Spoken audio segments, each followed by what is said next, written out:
Assalamualaikum warahmatullahi wabarakatuh.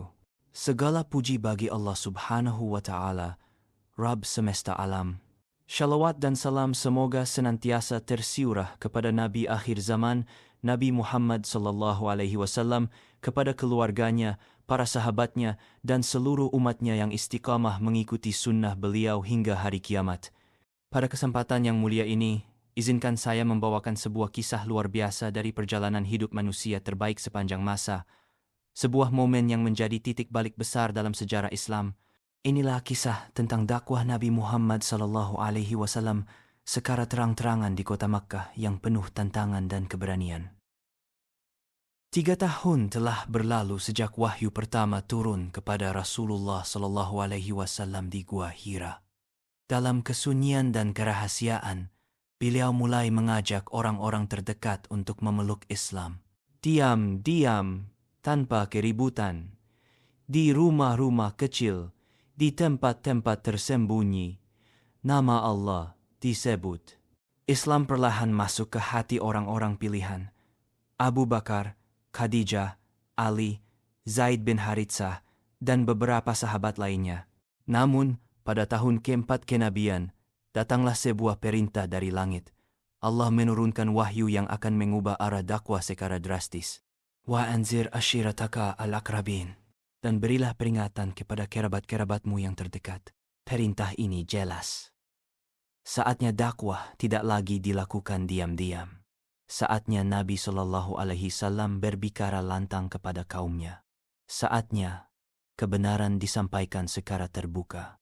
Maka suatu hari, Rasulullah Shallallahu Alaihi Wasallam berdiri di atas sebuah bukit yang sangat dikenal oleh penduduk Makkah, Bukit Syafa. Beliau memanggil suku-suku Quraisy satu persatu. Wahai Bani Fir, wahai Bani Adi, wahai Bani Hasim, wahai kaumku, mari berkumpul. Masyarakat yang mendengar suara Nabi yang dikenal jujur ini segera datang. Mereka tahu Muhammad bukanlah orang yang biasa berkata main-main.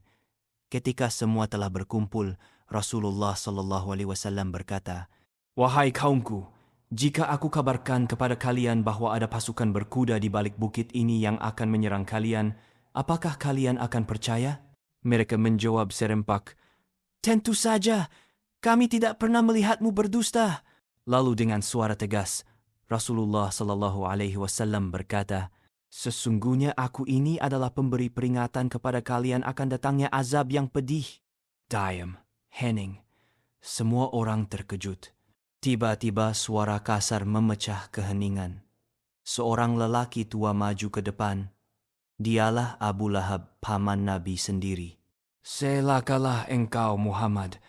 Apakah hanya untuk ini kau mengumpulkan kami?" Dan sejak hari itu, dimulailah babak baru dalam sejarah dakwah Islam, babak penuh tantangan. Dakwah terang-terangan dari Rasulullah sallallahu alaihi wasallam mendapat reaksi yang sangat keras dari orang-orang Quraisy. Mereka merasa terganggu. Bagaimana mungkin ajaran yang mereka warisi dari leluhur dianggap salah? Patung-patung yang mereka sembah disebut tak berharga. Gaya hidup mereka dikritik. Kedudukan mereka sebagai pemimpin Makkah mulai goyah. Rasulullah sallallahu alaihi wasallam diejek, dihina, bahkan dilempari kotoran. Di dekat Ka'bah, tempat paling mulia, beliau diperlakukan dengan sangat buruk oleh kaumnya sendiri. Namun, beliau tetap sabar. Tidak ada rasa benci, tidak ada langkah mundur. Suatu hari, saat beliau sedang sujud dalam syalat, datanglah seorang musuh bernama Uqbah bin Abi Mu'ith. Ia melemparkan isi perut unta ke punggung Rasulullah sallallahu alaihi wasallam. Nabi tidak bergerak, tetap dalam posisi sujud. Lalu datang Fatimah, putri beliau yang masih kecil.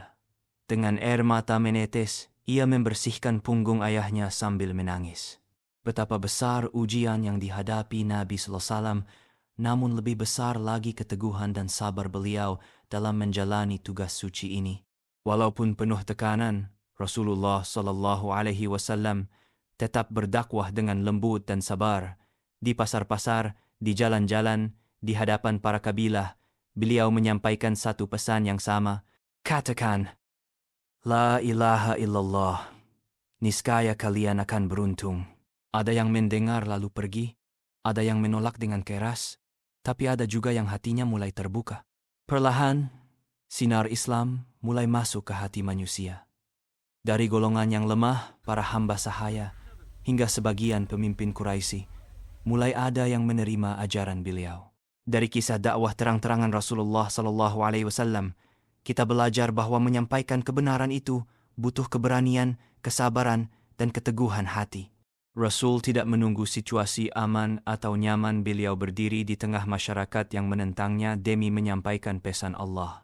Hari ini, kita memang tidak berdakwah di tengah ancaman seperti itu, tapi keberanian untuk menyuarakan kebaikan, menolak keburukan, dan menjadi teladan dalam akhlak itu semua tetap penting. Kita bisa mengkontor Rasulullah dalam kehidupan sehari-hari, jujur, sabar, dan tidak takut berkata benar meski sendirian. Semoga dari kisah ini kita bisa semakin cinta kepada Rasulullah SAW dan berusaha mengikuti jejak beliau walau sedikit demi sedikit. Wassalamualaikum warahmatullahi wabarakatuh.